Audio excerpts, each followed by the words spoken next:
Eu vou te contar quanto é que um advogado especialista cobra em um caso de auxílio acidente do INSS. Eu também vou te explicar como é que eles costumam fazer a cobrança dos honorários. Paga tudo na entrada, se tem entrada, se paga só no final com resultado. E no final eu vou te dar algumas dicas para você escolher o melhor advogado para o seu caso de auxílio acidente. Primeira coisa que eu tenho que te explicar: auxílio acidente não é auxílio doença. Ok? Auxílio acidente não é auxílio doença e também não é aposentadoria por invalidez. O auxílio acidente ele é uma indenização paga pelo INSS. Se você ainda não sabe o que é auxílio acidente, está perdido aqui no vídeo, deixe nos comentários que eu vou te mandar um vídeo explicando o que é esse benefício, combinado? Antes de eu te falar quanto é que um advogado cobra no caso de auxílio acidente, você precisa saber que todo advogado está ligado à Ordem dos Advogados do Brasil, a OAB. A OAB é uma instituição que todo advogado está subordinado. Então, qualquer problema em relação à cobrança de honorários, é a OAB a primeira a tentar resolver esse problema. E a OAB, ela também vai dizer quanto é que o advogado pode cobrar, ok? Na maioria dos casos, a OAB ela diz o mínimo que o advogado pode cobrar e ela tem uma regra do máximo que o advogado pode cobrar. Cada estado, então Mato Grosso, Distrito Federal, São Paulo, Rio de Janeiro, cada estado do Brasil tem uma regrinha que pode mudar um pouco em relação ao valor dos honorários que o advogado pode cobrar. Como eu sei que você que está me assistindo quer saber na prática quanto é que os advogados cobram, eu vou te mostrar aqui na média, quanto é que um advogado cobra em um caso de auxílio acidente e depois eu falo mais sobre essa questão da OAB. Desde 2019, eu, Wilker Gustavo, aqui do escritório Almeida Marques Advogados, eu comecei a ser procurado por pessoas de outras cidades e de outros estados, inclusive até pessoas fora do Brasil, querendo me contratar para resolver o caso delas. E aí, pessoal, eu tive que pesquisar, eu tive que descobrir quanto é que os outros advogados de outros estados cobravam para saber se era compatível aquilo que eu cobro aqui no meu escritório. E a média é essa que eu vou te falar agora. 24 parcelas de 20% do benefício mais 30% do retroativo. Tem muitos lugares no Brasil que cobram assim. Então ele vai pagar, a pessoa começa a receber o benefício por mês, começa a receber o auxílio acidente por mês e ela começa a pagar 20% todos os meses. Durante 2 anos, 24 parcelas, 24 mensalidades. Mas não é 24 benefícios total, é 24 parcelas do valor de 20%. Então se a pessoa for receber R$1.000 de auxílio acidente, R$1.000, ela vai pagar R$200 durante 2 anos. E quando o retroativo sair, se sair, essa pessoa vai pagar para o advogado 30%. Então, essa é uma forma dos advogados cobrarem honorários nas ações de auxílio acidente. Mas não é só essa forma que eu encontrei no Brasil. São 3. Essa foi a primeira. A outra forma comum que os advogados cobram, eu acho que essa aqui é a mais comum. Tem advogados que costumam cobrar entre 4 a 6 benefícios mais 30% do retroativo. Então, olha só, o advogado, se você for receber R$1.000 de auxílio acidente, o advogado vai cobrar 6 mensalidades. Então, ele vai cobrar as 6 primeiras, R$6.000, mais 30% do retroativo. Se o retroativo der 10.000, ele vai cobrar 3.000, 30%. Então, ele vai cobrar 6.000 da mensalidade, mais 30% mais os R$3.000. Ou tem advogados que vai cobrar 4 mensalidades. Então, tem essa variação entre 4 mensalidades a 6, mais 30%. Esse é o segundo valor de honorários que eu vejo advogado cobrando aí Brasil afora. Ah, Gustavo, mas aqui cobra um pouquinho diferente. Sim, pessoal, mas isso aqui é uma média, tá? Cada profissional escolhe quanto é que ele vai cobrar. Eu já vi também advogado cobrando 50% do retroativo e só. Daí ele não cobra mensalidade. Então, se der R$50.000 de retroativo, o advogado cobra 25.000. Essa é uma forma que eu vi poucas pessoas cobrando assim, poucos advogados cobrando assim. E aí, pessoal, se você colocar 50% do retroativo, poxa, é muito alto, porque é maior do que 30%, que normalmente os advogados cobram. Só que aí não tem mensalidade, né? A pessoa recebe o benefício todo mês livre. Então, tem que ver se vale ou não a pena. Só que aí, quando ele cobra 50%, normalmente ele coloca uma taxa mínima, porque às vezes não tem atrasado. Alguns casos de auxílio acidente sai tão rápido que não tem retroativo. O retroativo é muito pouquinho. Aí esses advogados vão lá e colocam uma taxa mínima. Responde aí nos comentários qual é dessas 3 formas de cobrar que você acha mais interessante para você que precisa contratar um advogado, tá? Lembrando que o advogado, pessoal, ele é importante, ele é um profissional como todos os outros profissionais e merece, deve receber o salário dele, receber o dinheiro, porque ele vai trabalhar, ele é a equipe dele. Então não tem como fazer um negócio de graça, né, pessoal? Pelo amor de Deus, você aí responde, você trabalha de graça? Nem relógio trabalha de graça, então o advogado vai cobrar. Agora, se tá caro, se tá barato, isso aí, pessoal, profissional e profissional. Cada profissional tem profissional que é mais renomado, tem profissional que é muito especialista em determinados tipos de casos e naturalmente ele vai cobrar um pouco mais caro. Às vezes nem sempre, né? Tem advogado muito bom aí cobrando o preço médio também.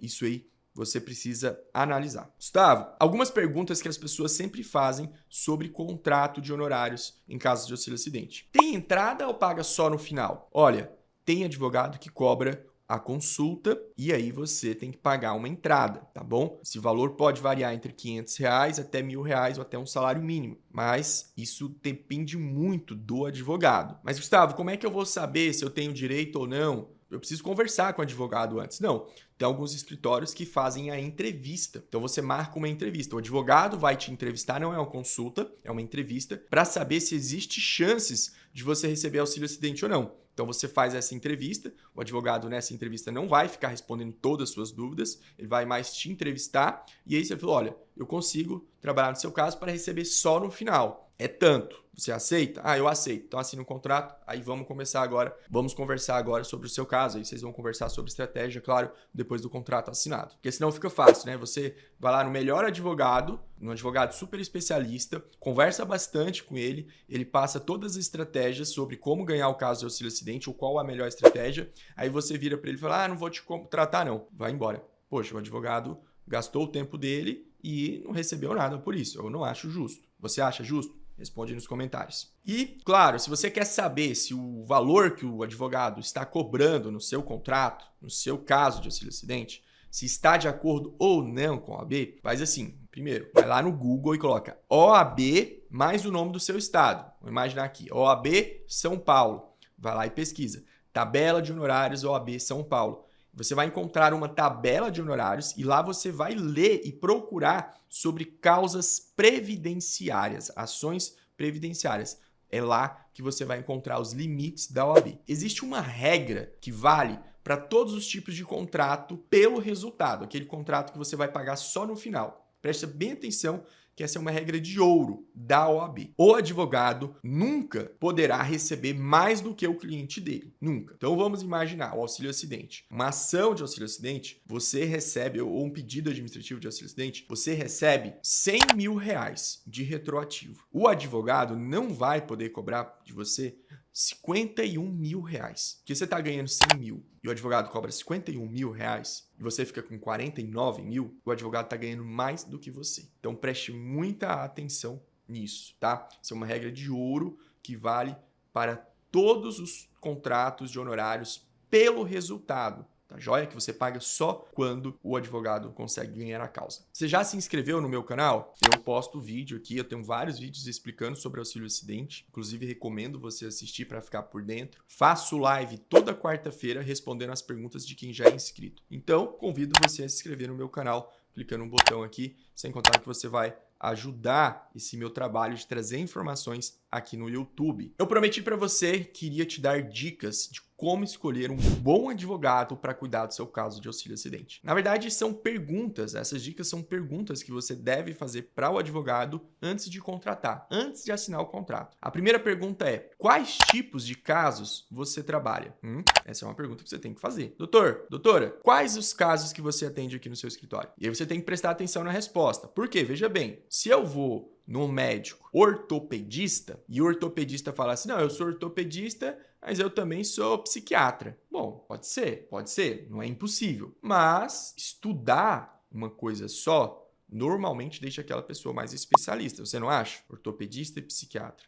Normalmente, advogado, ele tem uma área de atuação, o advogado, certo? Existem escritórios que têm mais de um advogado, cada advogado faz um tipo de caso. Importante você saber disso. Porque senão você pode contratar um advogado generalista, e se você quiser contratar um advogado generalista para o seu caso, eu acho que tá tudo bem, você que escolhe, o caso é teu mesmo, mas você precisa pelo menos saber. Porque senão você acha que está contratando um especialista, que contratando um especialista normalmente aumenta as chances de você ter sucesso no caso, ou de receber mais, né?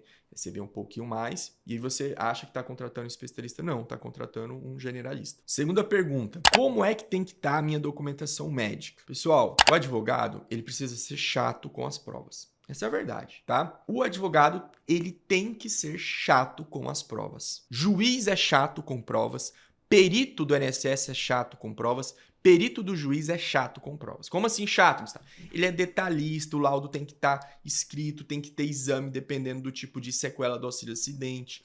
Não dá para você chegar com um atestado lá do auxílio-acidente e um raio-x achando que você vai ter uma boa ação, um bom caso de auxílio-acidente. Pode ser que você ganhe, pode ser. Tem lá um raio-x só e um atestado de 2 linhas do médico. Vou ganhar o caso. Pode ser. Não estou falando que você não vai ganhar. Mas, normalmente, os advogados especialistas, eles são criteriosos com as provas. Porque o advogado especialista sabe que as provas é que fazem ganhar ou perder um caso. Então, fica atento, pega essa dica aí. A terceira dica é não escolha o advogado só pelo valor dos honorários, ok? Por quê? Maioria dos advogados especialistas, advogados bons, eles vão cobrar pelo resultado no final. Ou tem muito advogado especialista que cobra pelo resultado final. Então você tem condição de pagar o melhor advogado ou um advogado muito bom, certo? Então cuidado. Às vezes você quer economizar em uma coisa que você vai pagar só no final, que você tem condição de pagar, você acaba fazendo uma má contratação. Não escolha advogado só pelo valor. Nem o mais caro, nem o mais barato. Preste atenção na reputação do advogado, na forma como ele conversa com você. Porque a forma como ele conversa com você é a forma que ele vai conversar com o juiz, eventualmente, com o perito. Então ele precisa ter um carisma, ele precisa se comunicar bem. Outra coisa, avalie a equipe do advogado. O advogado, a maioria dos advogados especialistas não trabalham só. Então, a secretária, você vai se relacionar com ela. Então, você não está contratando só o advogado. É igual quando a gente casa, né? A gente não casa só com a mulher. A gente casa com a família da mulher. Tem que prestar atenção, tá? Eu acho isso importante. A última dica é: antes de contratar o advogado, pergunte: quem é que vai cuidar do meu caso? É você mesmo que eu estou conversando? É você, o advogado, responsável pelo meu caso? Ou é outro advogado funcionário teu?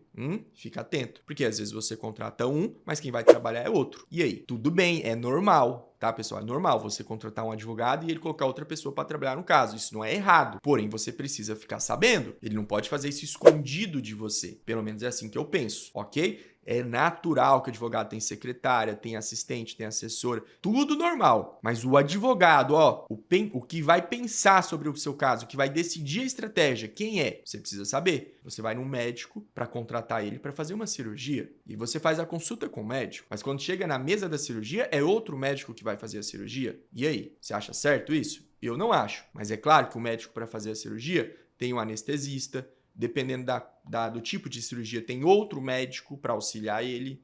Então, normal o advogado trabalhar com outras pessoas, com outros advogados, com outros tipos de profissionais. Mas você precisa entender quem é o responsável pelo seu caso. Então, pessoal, atenção. Isso que eu falei para vocês aqui sobre quanto que um advogado cobra é uma média, ok? Se você quer saber exatamente quanto que a OAB permite cobrar na sua região, no seu estado, por favor, entre em contato com a OAB. Mas confia, eu fiz essa pesquisa, eu atuo em todos os estados do Brasil e precisei fazer essa pesquisa para saber se eu poderia cobrar, o quanto é que eu ia cobrar. Até para eu, o Wilker Gustavo, definir o valor que eu ia cobrar, eu precisava saber quanto que os outros advogados fora do meu estado cobravam. Então, por isso que eu fiz essa pesquisa e eu garanto que o normal que você vai encontrar é isso que eu falei.